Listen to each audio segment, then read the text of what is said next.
और 5 बजे खबरों की शुरुआत करेंगे 5 बड़ी खबरों के साथ। सीएम योगी ने नए कोरोना को लेकर के सावधानी बरतने के निर्देश दिए हैं। सीएम योगी ने कहा है कि जिन देशों में नए कोरोना के केस मिले हैं, ऐसे देशों से पिछले 15 दिनों में आए लोगों को क्वारंटीन कराया जाएगा। वहीं दिल्ली के डिप्टी सीएम मनीष सिसोदिया ने लखनऊ का दौरा किया और सरकार पर जमकर वार किए। वहीं नोएडा में जहां कृषि कानूनों का विरोध हो रहा है, वहीं समर्थन में भी किसान जुट गए हैं। वहीं बिकरू कांड में एसआईटी जांच में 11 सीओ दोषी पाए गए हैं। वहीं गाजियाबाद नगर कोतवाली पुलिस ने फर्जी आधार कार्ड सेंटर का खुलासा किया है। 2 अभियुक्तों को अरेस्ट भी इसी मसले पे किया गया है।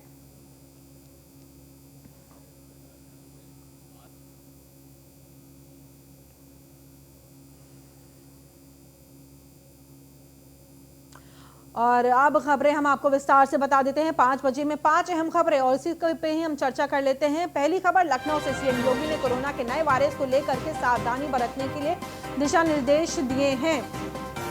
उन्होंने कहा है कि जिन देशों में नए कोरोना के केस मिले हैं, ऐसे देशों से पिछले 15 दिन में आए लोगों को क्वारंटीन कराया जाएगा। प्रत्येक जिले में स्थानीय प्रशासन कॉन्टैक्ट ट्रेसिंग अनिवार्य रूप से सुनिश्चित करें।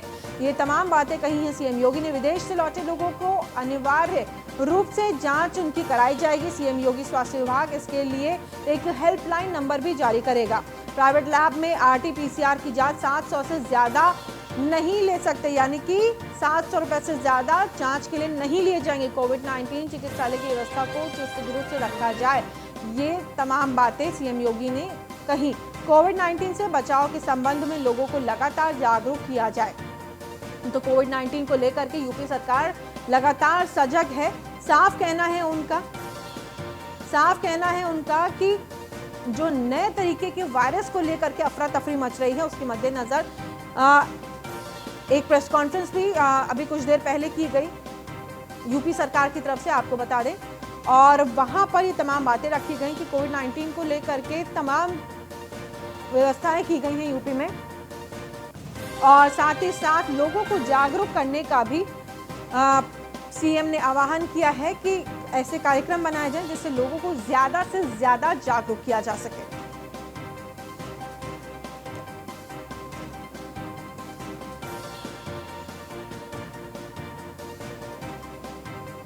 तो आपको बता दें कि विदेश से लौटे हुए लोगों को लेकर के ज्यादा सकारात्मकता दिखाई जा रही है। और प्राइवेट लैब में आरटी-पीसीआर की जांच 700 से ज्यादा ना हो, और अगर टेस्टिंग के लिए कोई आपके घर आ रहे हैं प्राइवेट लैब से, तो 900 रुपए से ज्यादा वो लोग नहीं ले सकते। ये तमाम बातें आपको बता दें कि सीएम योगी ने कोरोना के नए वायरस को लेकर के सावधानी बरतने के भी निर्देश दिए हैं। उन्होंने कहा है कि सावधानी बरती जाओ और खास तौर पर ध्यान रखा जाए। जिन देशों से लोग आए हैं वो खुद को क्वारंटीन करें, घर पे अपने आप को क्वारंटीन करें, और जिसे लगता है अपनी खुद की टेस्टिंग भी करवाएं, स्वतः संज्ञान लेकर के टेस्टिंग करवाएं। और अगर किसी के अंदर कोई वायरस है या उसके लक्षण पाए जाते हैं तो संबंधित डॉक्टर से अपना उपचार भी कराएं। और इसी खबर पर ज्यादा जानकारी के लिए एसके वाजपेयी हमारे संवाददाता हमारे साथ जुड़ गए हैं। एसके वाजपेयी जी, सीधी सी योगी सरकार अब यूपी में कोरोना को लेकर के जिस तरह से एक और नए संक्रमण की बात चल रही है कि ब्रिटेन में नया संक्रमण एक फैल रहा है, जिसको लेकर के भारत में भी अफरा तफरी है, लेकिन यूपी सरकार ने कमर कस ली है और वो तैयार है इस संक्रमण से निपटने के लिए। साथ ही साथ लोगों को समझाने की भी बात कही गई है कि लोग स्वतः संज्ञान लेकर के अपनी टेस्टिंग खुद कराएं। बिल्कुल, निश्चित तौर पर हम देखें जिस तरीके से जब कोरोना का संक्रमण उत्तर प्रदेश में शुरू हुआ था, तो उस समय लगातार जो बाहर से फ्लाइट आ रही थी या जो बाहर के यात्री आ रहे थे, उनको इतनी गंभीरता पूर्वक नहीं रोका गया था, जिसके बाद बड़े पैमाने पर संक्रमण उत्तर प्रदेश समेत देश भर में हुआ था। लेकिन अब ये दूसरा मौका है जब ब्रिटेन में एक नए तरीके का वायरस पाया गया है, जिसको बताया जा रहा है कि वो 70% ज्यादा घातक है कोविड-19 के पुराने वायरस से। तो ऐसी स्थिति में सीएम योगी आदित्यनाथ ने यहाँ समीक्षा बैठक के दौरान अफसरों को निर्देश दिया है कि जो भी व्यक्ति पिछले 15 दिनों में बाहर से लौटे हैं, खास तौर पर ब्रिटेन से, उनका क्वारंटीन कराना अनिवार्य रूप से सुनिश्चित किया जाए और साथ ही साथ में जो हॉस्पिटल्स हैं उसमें व्यवस्था को पूरी तरीके से चाक चौबंद रखा जाए और जो कॉन्टैक्ट ट्रेसिंग है, अगर वो किसी से मिले हैं, कहीं गए हैं, तो उसकी कॉन्टैक्ट ट्रेसिंग बहुत गंभीरता पूर्वक की जाए और स्वास्थ्य विभाग इसके लिए एक अलग से हेल्पलाइन नंबर भी जारी करे, ताकि अगर कोई भी ऐसे व्यक्ति किसी की जानकारी में आते हैं तो उसकी सूचना तत्काल शासन को और संबंधित विभाग को पहुंच जाए। और जिस तरीके से जो जांच है, जो अभी तक की कोविड-19 की जांच चल रही है, उसमें आरटी-पीसीआर की जांच को लेकर भी 700 रुपए रेट जो उत्तर प्रदेश सरकार ने निर्धारित किया है, उस रेट पर ही जांच की जाए, उससे ज्यादा पैसा ना लिया जाए। अगर किसी के घर से सैंपल का कलेक्शन होता है तो ऐसी स्थिति में 900 रुपए से ज्यादा का रेट ना हो। तो ये बहुत सारी ऐसी चीजें थी जिसको लेकर आज सीएम योगी आदित्यनाथ ने जब अफसरों के साथ बैठक की तो जो विभिन्न टीमों के प्रमुख हैं उनको ये दिशा निर्देश आज जारी किए थे। तो हम कहें कि उत्तर प्रदेश में किस तरीके से अब संक्रमण को रोका जाए, जब रिकवरी रेट 95% से ऊपर है, तो अब दोबारा से इस तरीके का संक्रमण ना हो, उसको लेकर ये दिशा निर्देश जारी किए हैं। जी, इन तमाम जानकारियों के लिए इसके वास्ते आपका बहुत बहुत धन्यवाद। हमारे संवाददाता हमारे साथ जुड़े हुए थे, तमाम जानकारियां देते रहे कि क्या कुछ सीएम योगी ने अपने तमाम अधिकारियों के साथ बैठ करके तय किया है। टेस्टिंग होगी तो 700 रुपए होगी। अगर प्राइवेट लैब में आप जाते हैं, अगर प्राइवेट लैब से कोई आपके घर पर टेस्टिंग के लिए आता है तो 900 रुपए से ज्यादा नहीं ले सकता। और सरकारी जगहों पर, सरकारी अस्पतालों में अगर आप टेस्टिंग के लिए जाते हैं तो वो निःशुल्क है। ये तमाम बातें अभी कुछ देर पहले प्रेस कॉन्फ्रेंस भी की और चर्चा की सीएम योगी ने अपने अधिकारियों के साथ। और रुक कर लेते हैं अगली खबर का। दिल्ली के डिप्टी सीएम मनीष सिसोदिया ने लखनऊ का दौरा किया है। सरकारी स्कूल देखने गए थे मनीष सिसोदिया, और मनीष सिसोदिया के काफिले को पुलिस ने हालांकि रोकने की कोशिश भी की। पुलिस कमिश्नर डीके ठाकुर से मनीष सिसोदिया के फोन पर बात भी हुई। काफिले को रोके जाने पर मनीष सिसोदिया बोले कमिश्नर ने जाने की अनुमति नहीं दी, बैरिकेड लगाकर काफिला रोका गया। तो मनीष सिसोदिया का ये तमाम आरोप उन्होंने लगाए। यूपी सरकार एक्सपोज होने से डर रही है, ये कहना है मनीष सिसोदिया का। दिल्ली में कहीं भी स्कूल अस्पताल देखे हम नहीं रोकेंगे। तो आप अरेस्ट कीजिए फिर। सर ये मनीष सर है सर, बात करना चाह रहे हैं। हेलो जी कमिश्नर साहब, ये आपकी एक मैडम आई हैं, डॉक्टर बीनू सिंह जी। हाँ, ये कह रही हैं कि मैं आगे नहीं जा सकता हूँ। क्या कोई अपराध हो गया है क्या, या दंगा वंगा हो गया शहर में? हाँ जी, बताइए बताइए। पीछे कर लो, पीछे करके बना लो भाई। हेलो, पीछे बना लो, एक मिनट भाई मोबाइल पीछे कर लो, पीछे करके बना लो, हम लोग भी हैं। और वहीं बीजेपी नेता कपिल मिश्रा ने मनीष सिसोदिया पर पलटवार किया है। कपिल मिश्रा ने ट्वीट करके लिखा है, दिल्ली की शिक्षा और स्वास्थ्य पर डिबेट की खुली चुनौती है। जगह और समय आपका सिसोदिया दी, जनता के सामने डिबेट की चुनौती दे रहा हूं। यूपी उत्तराखंड में झूठ बेचने से पहले एक दिल्ली वाले के सवालों का जवाब भी दे दीजिए। तो ये ट्वीट किया गया है कपिल मिश्रा की तरफ से, जो पहले आम आदमी पार्टी में थे, पार्टी छोड़ करके अब बीजेपी में शामिल हो गए। और उसके बाद दिल्ली सरकार और डिप्टी सीएम मनीष सिसोदिया को घेरते हुए कपिल मिश्रा ने यह ट्वीट किया है और उनसे कहा है कि दिल्ली की शिक्षा और स्वास्थ्य पर डिबेट करते हैं, इसकी खुली चुनौती दे रहे हैं। जगह और समय आप बताइए सिसोदिया जी, जनता के सामने डिबेट की चुनौती दे रहा हूं।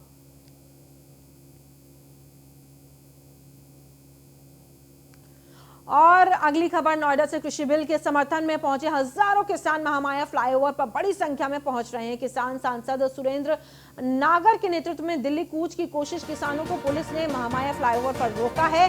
किसानों के प्रतिनिधि और पंचायती राज मंत्री भूपेंद्र चौधरी ने कन्नौज का दौरा किया। मंत्री भूपेंद्र चौधरी ने दिव्यांगजनों को वितरित किए हैं उपकरण। किसान आंदोलन पर मंत्री ने बयान भी दिया है। चुनी हुई सरकार को काम करने से रोका जा रहा है, ये कहना है भूपेंद्र चौधरी का।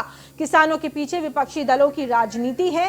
ये तमाम बयान भूपेंद्र चौधरी ने जब कार्यक्रम में वो पहुंचे, उन्होंने जनता को संबोधित करते हुए, और तमाम जो किसान आंदोलन पर मंत्री भूपेंद्र चौधरी का ये बयान आया है और जो तमाम वहां पर विकलांग थे और तमाम जनता को संबोधित करते हुए ये बयान।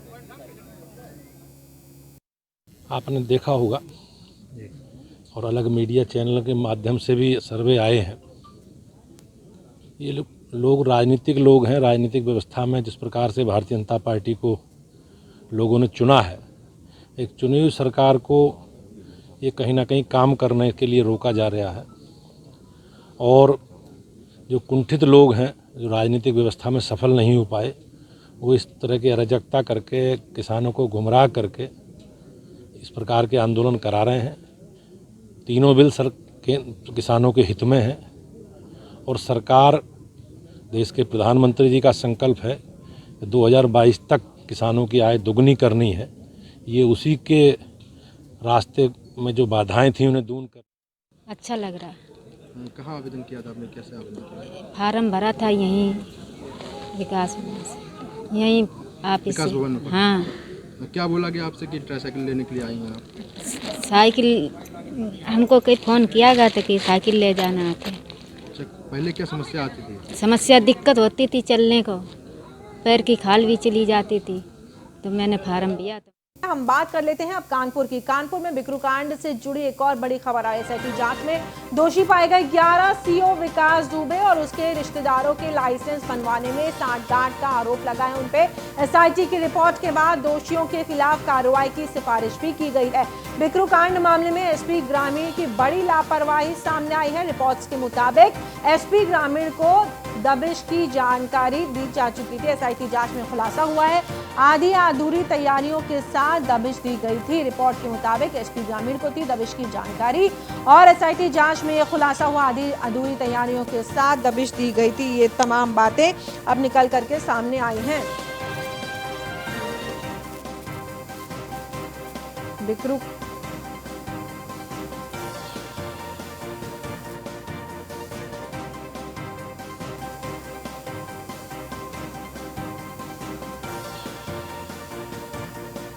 और बिक्रू कांड मामले में एसपी ग्रामीण की बड़ी लापरवाही सामने आई। बिक्रू कांड से जुड़ी एक और ये बड़ी और अहम खबर मैं आपको बताएं। एसआईटी जांच में दोषी पाए गए हैं 11 सीओ विकास दुबे और उनके रिश्तेदारों के लाइसेंस बनवाने में सांठगांठ का आरोप लगा है। एसआईटी की रिपोर्ट के बाद दोषियों के खिलाफ कार्रवाई की सिफारिश की गई है।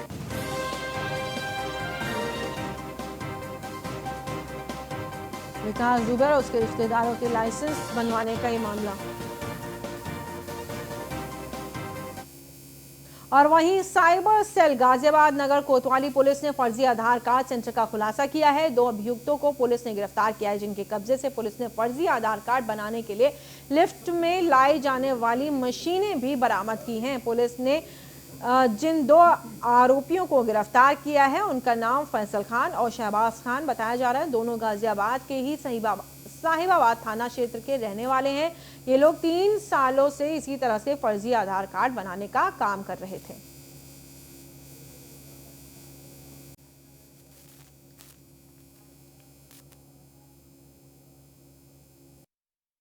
देखिए, जनपद में ऑपरेशन 420 के तहत कोतवाली पुलिस और साइबर सेल को एक सफलता मिली है, जिसमें 2 व्यक्ति पकड़े गए हैं जिनका नाम फैजल और शहबाज है। ये दोनों लोग से पूछताछ में ज्ञात हुआ कि इन लोगों के द्वारा आधार कार्ड जो है वो बिना दस्तावेज लिए लोगों के नाम पते बदल दिया करते थे और उसके आधार पर फर्जी आधार कार्ड और वोटर आईडी कार्ड बनाते थे। इनके पास से आधार कार्ड, ब्लैंक आधार कार्ड, रेडीमेड आधार कार्ड और उसके अलावा जो आधार कार्ड बनाने के लिए जितने उपकरण होते हैं, स्कैनर वगैरह, थंब स्कैनर, आई स्कैनर, ये सब बरामद किया गया है और अभियोग पंजीकृत कर विधि।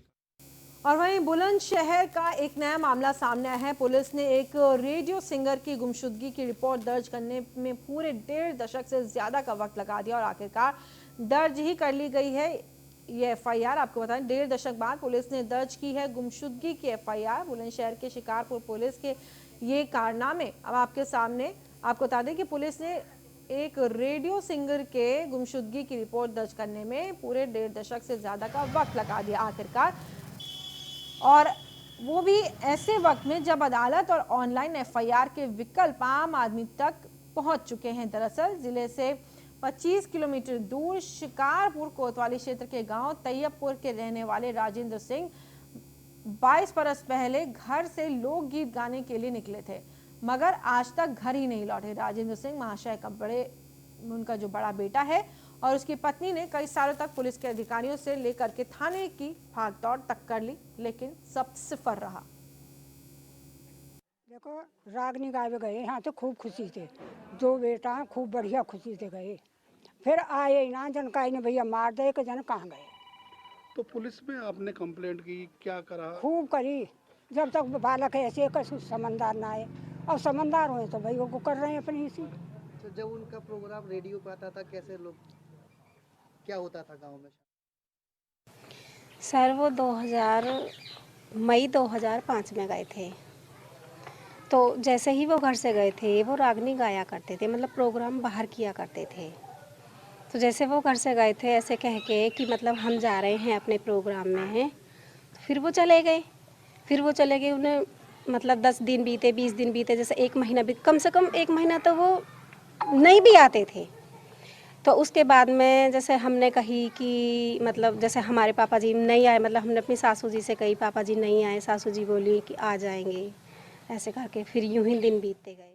पहले हमारे पास एक परिवार के लोग आए थे, उनका कहना था कि राजेंद्र सिंह उनके परिवार के थे जो रेडियो में जैकी में काम करते थे, घर से निकले थे और वापस नहीं आए।